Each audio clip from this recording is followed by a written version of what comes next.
Ce cours va vous adresser en fait l'ensemble des questions autour de la vitalité des églises, qui est un thème qui ressurgit maintenant depuis ces dernières années. On a eu un premier temps où le focus et l'emphase a été mise plutôt sur les implantations d'églises dans beaucoup d'unions d'églises. Et aujourd'hui, on voit un deuxième thème arriver qui, à mon sens, et on le verra dans ce cours, est tout à fait connexe. C'est la question de la vitalité des églises, de comment apporter une nouvelle dynamique dans son église locale.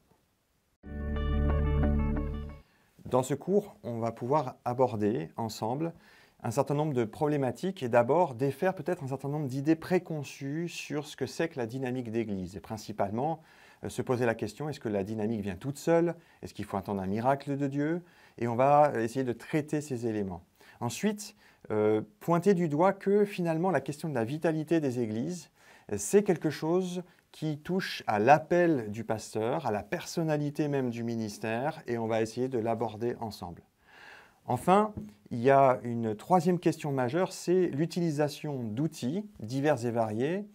Et est-ce justifié à l'intérieur même d'une église et de l'enjeu théologique de l'ecclésiologie, l'enjeu de la définition de l'église?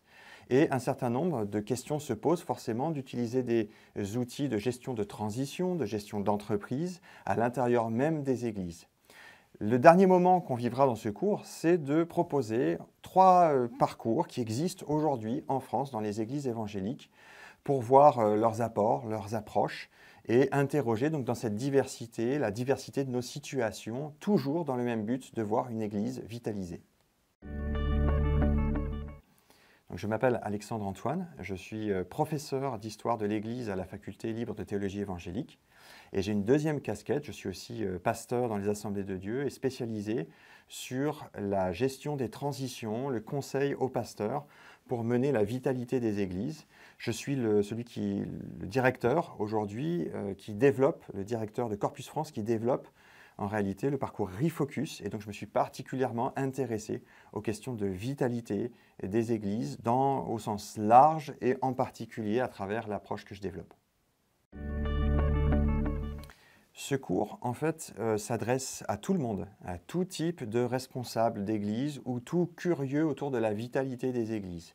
Et il s'adresse même plus particulièrement à même ceux qui ne se pensent pas forcément en questionnement par rapport à cela. Je pense aux implanteurs d'église, par exemple, qui pourraient se dire qu'ils n'ont pas besoin d'un cours de vitalité d'église. Eh bien, au contraire, l'enjeu d'une implantation qui se poursuit, c'est qu'elle va commencer à avoir des questionnements sur les cycles de saison de la vie de l'Église. Ça s'adresse bien sûr à l'ensemble des responsables spirituels qui essayent de trouver des solutions pour pouvoir répondre aux questions de vitalisation des églises. Et cela s'adresse tout simplement, le seul prérequis que je pourrais donner, c'est l'enjeu d'être capable de se remettre en question, de remettre en question peut-être ses modèles d'église, ses croyances, ses systèmes théologiques à l'intérieur même de la révélation biblique. Le cours sur la revitalisation va apporter 2 grands domaines de compétences ou de questionnement à l'étudiant qui veut le suivre.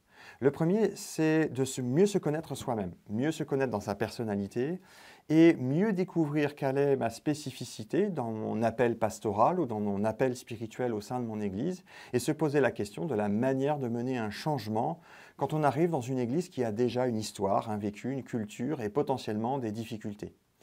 Le deuxième enjeu, il me semble, c'est d'essayer de se poser la question des parcours de vitalité d'église qui existent aujourd'hui en France, qui sont développés de différentes manières, en interrogeant sur leur pertinence. Est-ce qu'ils sont adaptés à notre culture? Est-ce qu'ils sont adaptés à toutes les approches? Et c'est pour cela que nous vous proposons un exposé varié des différentes manières de le traiter, afin de pouvoir vous-même comparer et trouver le parcours qui pourra vous aider dans votre charge et dans votre développement de votre Église.